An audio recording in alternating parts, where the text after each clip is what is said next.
they do not know that they may be descendants of the Naphtalites. They say that we are descendants of the lost tribes, but we don't know which one. All we know is that we are Jewish. That's what is important. I hope that with God's help the redemption will come, and with it the ingathering of the tribes. Then we'll know which tribe we belong to. Until then, we identify with the tribe of Judah.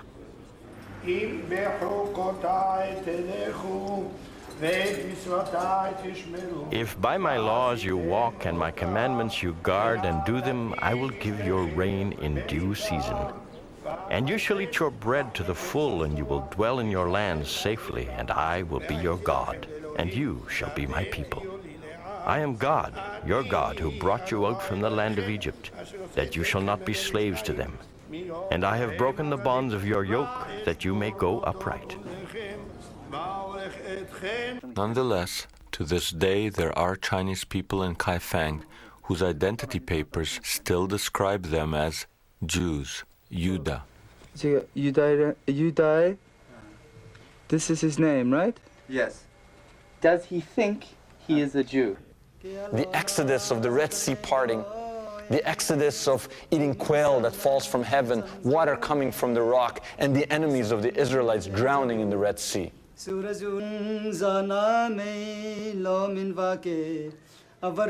The first verse is stating History demonstrates that their ancestors passed through China. The Manasseh insists that they are not Chinese and that they have preserved customs which are distinctly biblical.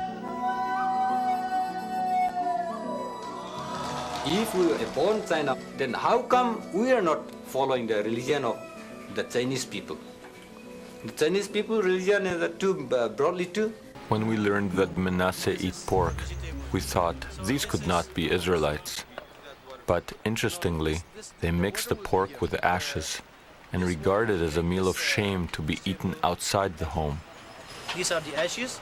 We'll put ashes and then they'll put water in here. But this is we call it saum. Inside this, they used to put pork meat inside it.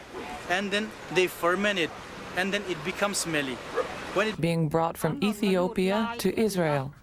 See how great it is? The Ethiopian Jews were like us. They had great reverence for the covenant and studied the Torah with great dedication. They loved Torah. Here they enter Jerusalem, bringing their Torah with them. With great joy, we too will soon enter Jerusalem. And adopted Orthodox Judaism. Could these people really be Menashe?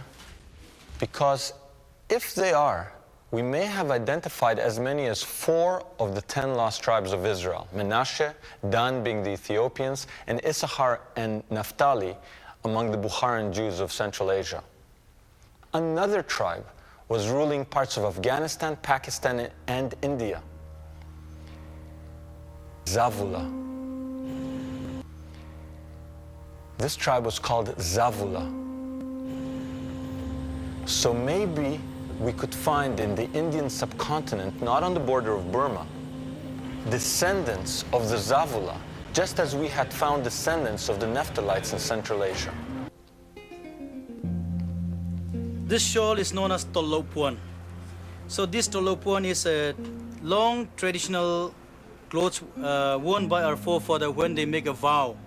Suppose if they make a vow of killing one mithun or a tiger, without killing a tiger, they will not come home once they make the vow with wearing this shawl. In Mizo, Tolo means never return back, no turning back. These are made with fringes. The Bible commanded the Israelites to tie a blue thread to the corners of their garments. So there's always a blue thread. At the corner. Yes, there's always a blue thread. So there's always a blue thread at the corner. Yes, there's always a blue thread. So there's always a blue thread at the corner. Yes, there's always a blue thread. I want to give all the praises and the honor to Yahweh Bahashem, Yahweh Shah Bahashem, Harakah Hakwadash, and double honors to the apostles and the elders of Great Millstone. Shalom Labakwayim, that is peace to the elect. I want to touch on a video here, or go into this video.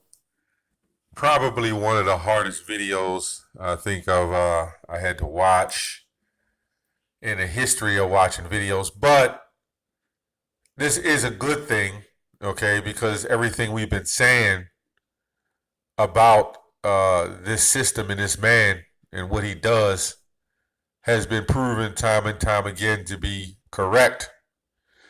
Okay, this let me try to go into it because you'll try to speak on these things and they'll flag you for hate speech for telling the truth. I don't understand why they would flag. Well, I do, but you're telling the truth and they don't like it. Okay, I don't know if these are more likely paid actors. I mean, who knows? Now they went to notice every tribe. I pretty much watched the whole documentary. Every tribe on the table of nations, every nation that's on the table of the nation that we consider heathen nations, they're now considered Israelite nations. The East Indians, a lot in the Middle East, they call it the Chinese. I think Manasseh, what was the East Indians? I can't remember. They have went totally in a different direction that we go in. So it's kind of crazy. They say the East Indians are the Zebulonites. Okay, so this is totally different than what we teach. And my question is, after all these years of being in a Christian church, all these years of being taught a one-dimensional doctrine, and now that we are waking up to the fact that we're Israelites, now here comes all the new doctrines. Here comes the cleanup. Okay, to try to cover up what we've learned. Okay, this is Psalms 83. It's just a couple scriptures come straight to mind when you look at a video like this, man. This is something unbelievable. Now they're even going into saying that mentioning the actual tribes. They never did that before. At least I never heard it. Now they're mentioning Zebulon. They're mentioning Manasseh. They're mentioning all these tribes now that they've never really mentioned before. And if these nations are the Israelites, there's a contradiction because now, as we teach, the Israelites will be the next rulers on earth, which means there will be an inequality in the nations on the earth. But these doctrines that these people teach in all these doctrines, they teach that it's about equality and God loves everybody and you're going to get in the kingdom and everybody's going to be super happy and everybody's going to be in power, Now, it is interesting because at the end of it all, this is a good thing because our people are in China. Our people are in Ethiopia, some of our people. Okay, some our people are scattered through Asia and some in Russia and some in India. So this is going to probably backfire on Esau because what's going to happen is the elect of the Israelites are starting to wake up. Okay, this is Psalms 83:3. Let's go to 2. For lo, thine enemies make a tumult, and they that hate thee have lifted up the head. Now, it wouldn't be right if I didn't go and look up this word tumult. Okay, it says, let me see. It says to murmur, growl, roar, cry aloud, to mourn, to rage, to sound, to make noise. Okay, to be clamorous, disquieted, be loud, be moved, be troubled, in an uproar. Okay, basically irritated. Okay, it's going to say, read that part again. For lo, thine enemies make a tumult, which means an uproar, and a rage. Okay, and they that hate thee have lifted up the head. That's why they will never admit that who the real children of Israel are. Okay, it says they have taken crafty counsel against our people. Okay, and consulted against our hidden ones. Okay. They have said, okay, come and let us cut them off from being a nation that the name of Israel may be no more in remembrance. Okay, so you had our own people, I'm even referring to even up to this day, that have sided with Esau and these other nations in a crafty counsel, okay, to push the fact off that we're the true biblical Israelites. Okay, It says, for they have consulted together with one consent, they are confederate against thee. The tabernacles of Edom and the Ishmaelites and the Moabites and the Hagarenes. Okay? So when you look at these nations, they all came together, and we even talking to this day have cut us off from being Israelites. Okay? And the Lord said that was going to happen. So, excuse me. So if they're the true Israelites, how come they have the heritage? How come they're walking with the Torah, and then they're wrapping their arms in phylacteries, and they're doing all the things of the ancient Israelites? If that was the case, then they don't fit the prophecy. Jeremiah 17:4. And thou even thyself shalt discontinue from thine heritage that I gave thee, and I will cause thee to serve thine enemies in a land which thou knowest not. For ye have kindled a fire in mine anger, which shall burn forever. So, in order to be an Israelite, you would have to be serving your enemies in another land, okay? You would not know that you're an Israelite, and you would have to fit all the curses. And we'll go back to Deuteronomy, the 20th chapter, which some of those went back to 70 AD, okay? But it reflects also on some of these curses today, okay? Now, when you look at Deuteronomy 28:48, it says, therefore thou shalt serve thine enemies, which the Lord shall send against thee. Now, when you look in our ghettos, this documentary, they said that the Chinese was I believe the Menashites. I can't remember, or Zebulonites. I believe the Menashites. They said the Chinese were the Menashites. So they would have to, in the last days of prophecy, to fulfill the prophecy, then they would be serving their enemies. They wouldn't be in corner stores owning restaurants and serving out people Chinese food, okay? They would be servants, not they wouldn't be owners of most businesses or whatever. As I said, some of our people are mingled amongst the Chinese and the different nations. Now, when you go to, let's go to Isaiah, the 11th chapter. I'll try to make this quick because there's so much. You could do 5 videos when you look at this video. Okay, it says Isaiah 11:11, and it shall come to pass in that day that the Lord shall set a hand against the second time to recover the remnant of his people, which shall be left from Assyria and from Egypt and from Pathros and from Cush. So they said the Ethiopians are the original Jews.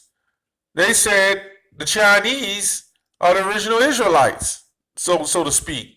So if that's the case, why would the Lord recover them from the hands of these nations? Goes on to say, and from Elam.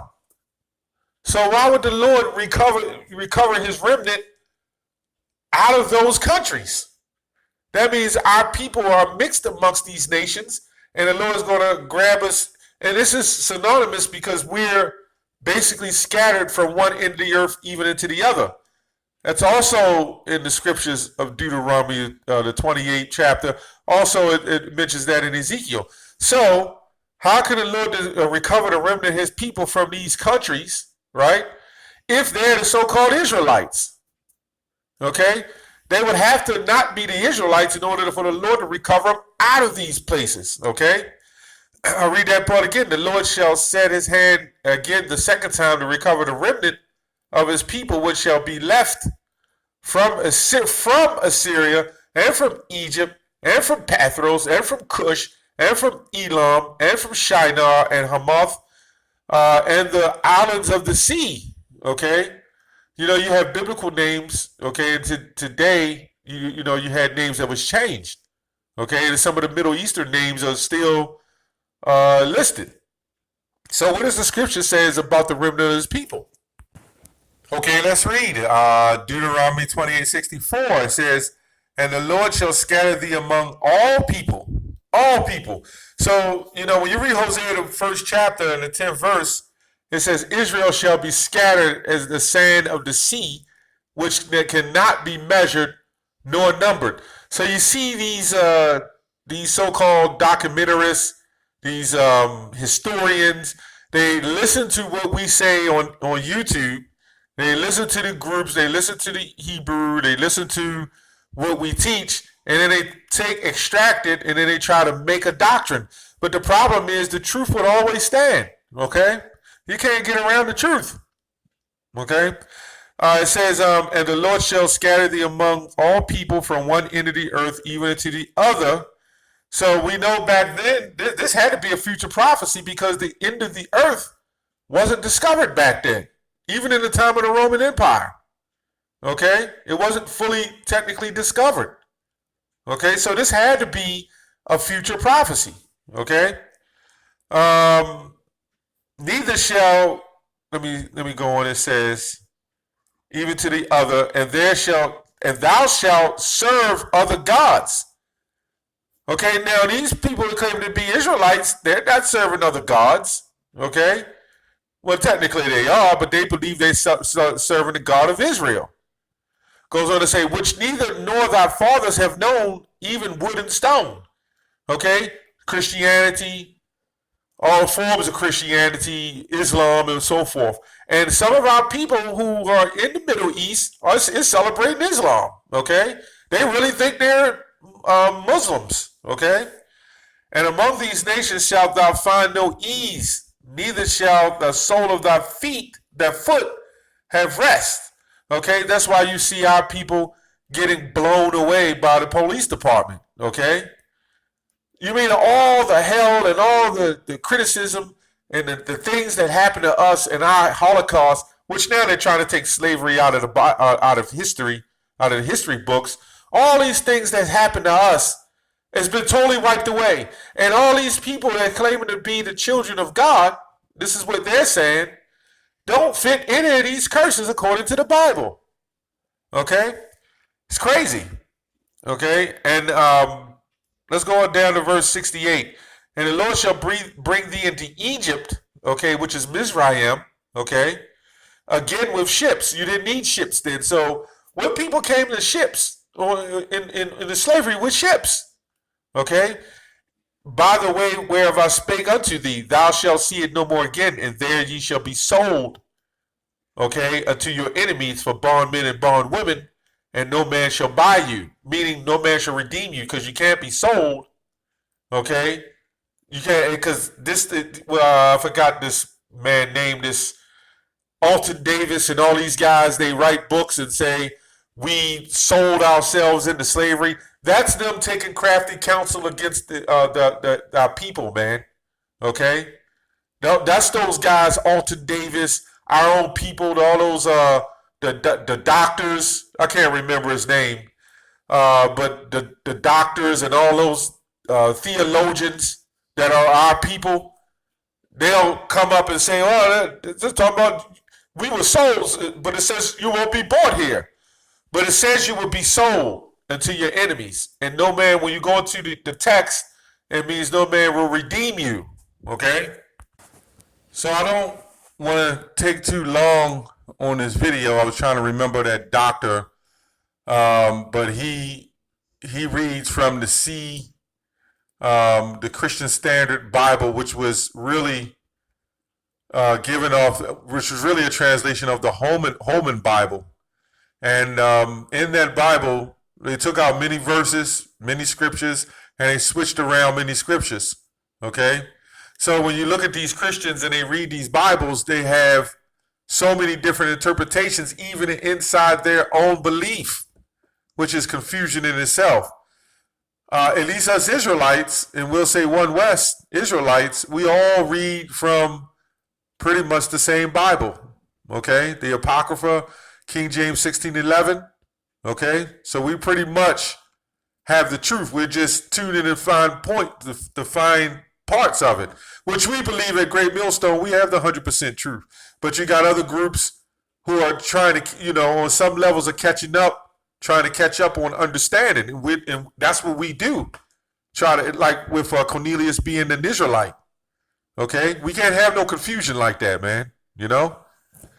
So these documentaries and these things. Oh, let me go to one more thing. I was going to go to the comment board because this is amazing.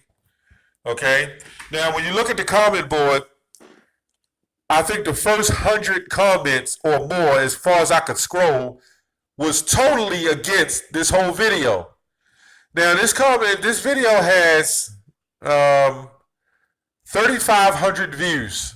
Okay, 3,500 views, and on all excess of almost 3,600.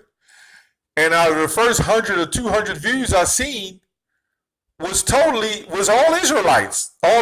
Basically, I don't know what group, what camp, but they all on there just cutting them up, right? But then when you go up to the dislikes, it's only 872 dislikes. That does sound kind of fishy to me. It's more than 872 of us, and I hit a dislike myself that left a dislike.